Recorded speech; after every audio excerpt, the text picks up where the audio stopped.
Bienvenue sur Étoiline Inès TV. Si vous êtes encore nouveau ou nouvelle sur notre chaîne, n'hésitez pas de vous abonner massivement, aimer nos vidéos, commenter et partager. Chez Étoiline Inès TV, c'est la qualité, la différence et la vérité. Affaire déception delikambo, affaire déception bandeko, eza ya koinda surtout na côté ya tonton Omari, tonton O, ebila batu balingaka kobenga ye tonton O, tonton Omari Kabongo, déception des déceptions bandeko, eza ya somme. Salut cher Bouchou, salut cher abonné, salut cher connaissance, salut surtout les amis de Étoiline Inès TV. J'espère que vous allez bien. Quant à moi, je suis bel et bien super bien par la grâce de Dieu. Cher Bouchou, cher abonné et chère connaissance, lelo vraiment na mimili bino kandenge ezalaka, tonton na biso, tonton moko ya kitoko makasi, tonton moko ya ba charisme ebele, tonton moko assez respectaka surtout mingi makasi. Et de l'autre côté, nous voyons Yemoko la patronne Bellevie Kandi ya ba Bellevie, ezalaka bongo la maman surtout de la famille Libota. Makambo lelo eza ya koinda la famille, makambo eza ya somo. Wana tosenga kaka makambo soki eza boye, bozwaka mwa kiti, botia mwa mai pembeni. Soki boza na mwa nguba, botia pe pembeni. Soki boza na masango, soki boza na nini bolingi vraiment boliaka, bomelaka mai kotoyo, bozoyoka nini ezoleka bino moko kaka bovanda, bozalaka tranquille. Donc makambo ya lelo eza ya somo la famille.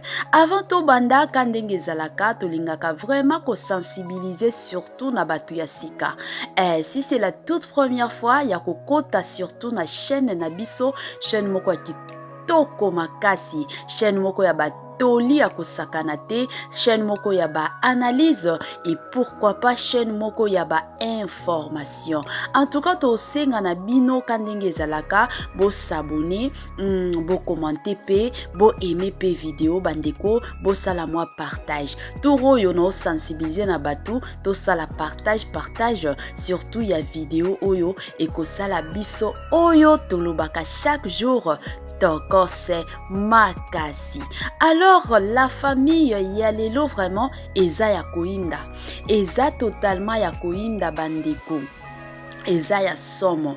Côté ya tonton Omari alobi ye akobala mwasi oyo abota te, akobala ye te, emata ekita yakoba akobala te, yalingi kaka mwasi oyo nanu aboti te bandeko. Est-ce que zala bongo? Totuni nanu. Différence oyo eza entre mwasi o abota na mwasi oyo abota te. Différence eza nini? Bango nyoso bazaka basi bandeko. Différence eza ka que non parce que o déjà si aboti mwana oyo nanu aboti te, mais bango nyoso mibale bazaka basi. Siko différence a monene oyo tonton Omar azoboya kobota mwasi o kobala plutôt mwasi o abota eza nini bandeko? Eza nini agenda na eza nini na sima wana? Tonton Omar yo bongo na basi babota, yo bongo penza alobi akobala te.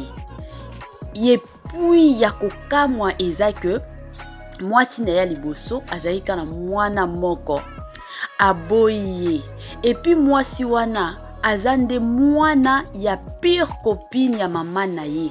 Et pourtant soki babala naki balingaki bazala penza bien makasi, et puis ba famille na bango elingaki penza kende pe liboso aboyi. Alobi mwasi na obala ete, na obala ete na luka mwasi mosusu. Ake kokutana na mwasi mosusu, mwasi azana poto.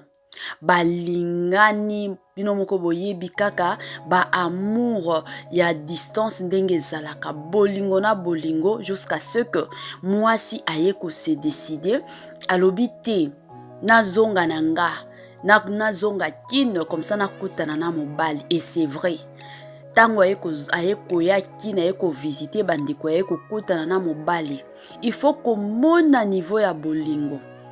Tonton Omar aza mto bolingo aza penza mobali ya bolingo eseki alingi ya mikotisaka penza milataka bolingo ya sakana ate soki penza alingi bandeko bo comprendre ke tonton na biso penza ya mikotisi na bolingo. En tout cas akotaki na bolingo zokende bien makasi. Le jour kaka ayaki ko découvrir que mwasi a mibale pe aza na bana 5 bandeko. Tonton Omar alobi quoi? Bana 5 kaka nga oyo nanu na botite na ya kobala yo na bana 5 et osimba te. Le même jour kaka bandeko bakata ki relation na bango. Donc azaki kutota na tante na minute te ya kokanisa. Quel que soit que tonton Dako ayaki ko intervenir, tonton Omari aboyi bandeko makambo yo ezoleka na fille mère na film ya biso ya sika eza epa ya belle vie bandeko. Film moko kitoko makasi, kitoko penza otoloba kitoko makasi bandeko. Tonton Omar aboyi kobala mwasi oyo asi abota déjà. Tonton Omar alobi nga jamais na koki kobala mwasi oyo abota. Bandeko eza ya somo, eza vraiment ya somo makasi. Lelo makambo yo tomona ngo na communauté na biso. Tomona ngo penza makasi yango tomona la plupart ya basi soki omoni mwasi déjà abala abota ki plutôt abota ki peut-être mwana moko omona mwasi wana ye moko déjà de son côté akomi ko se comporter comme si na société balingaka ye lisusu te, akomi ko se comporter comme si valeur na vie na ye esi là. Omona bati ya bongo soki asi aboti déjà omona akomi bibota bota. Pona nini? Parce que espoir ezate.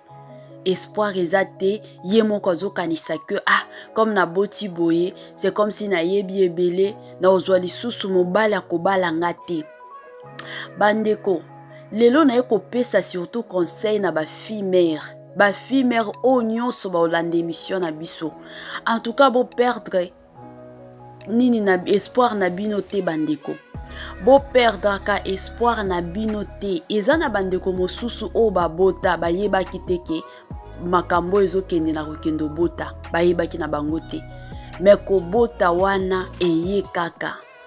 Moi circonstance ya vie eye kaka. Batu mosusu ezalaki ka ko essayer.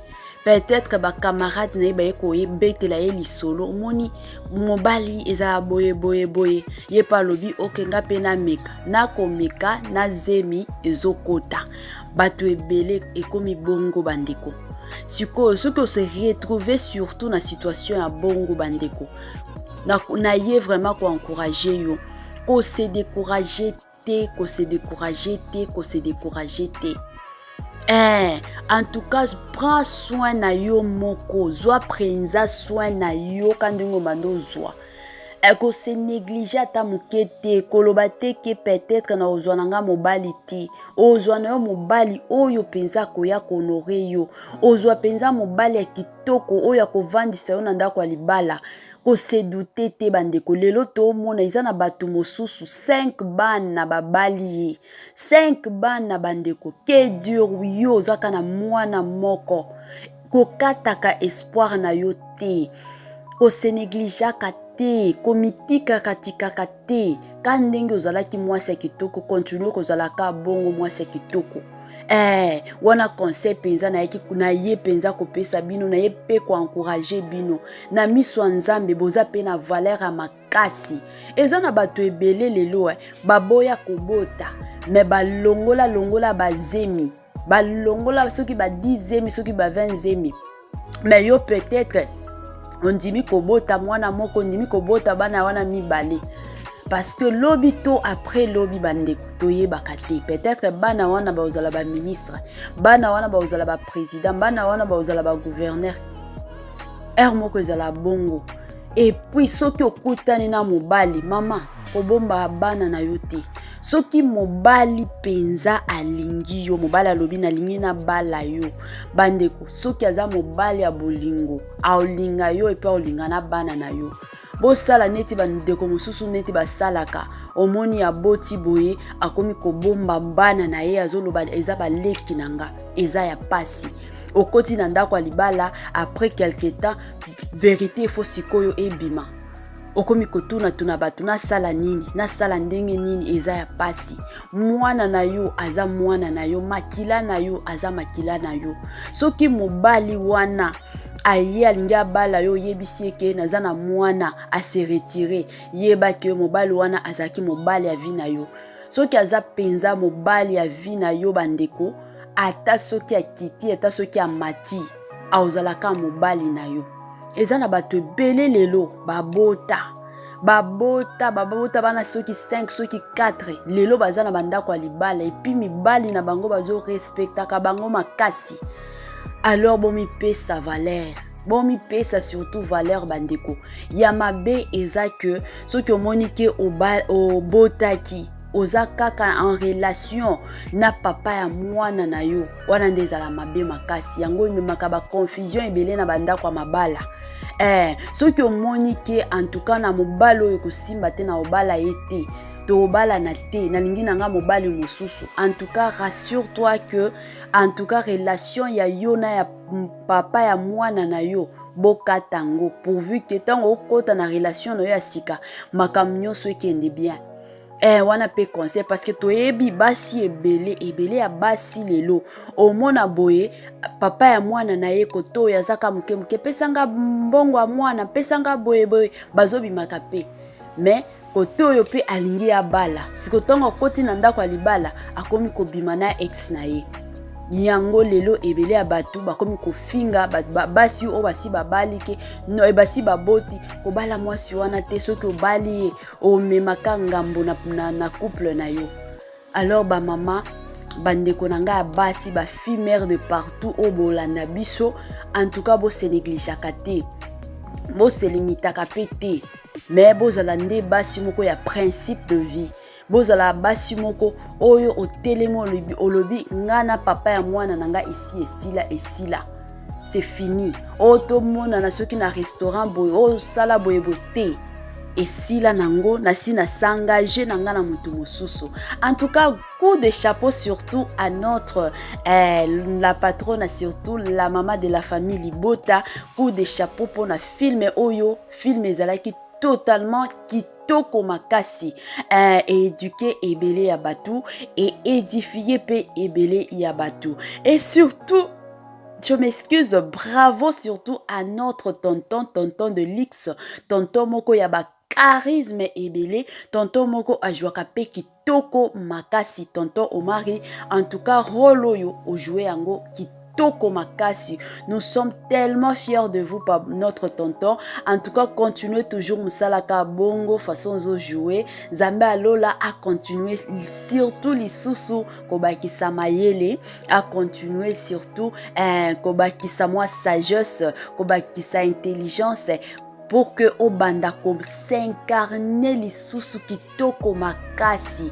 En tout cas jouer yango bien makasi et surtout bravo na batu nyonso ba participaki na gros na film et surtout ya filmer en tout cas film o batu nyonso ba jouer en tout cas vous jouer wow et ça vraiment kitoko makasi. Zambe apambola bino na musala ya kitoko oyo bo salaka ya koedikaka batu ya edifier surtout batu bo continuer toujours ka bongo Zambe alola a continuer surtout ko protéger bino mingi makasi tolingi bino tolova bino ezalaka bongo to sambelaka pe pona bino en tout cas to yebike avenir et ça surtout et totalement ya kitoko makasi je vous aime.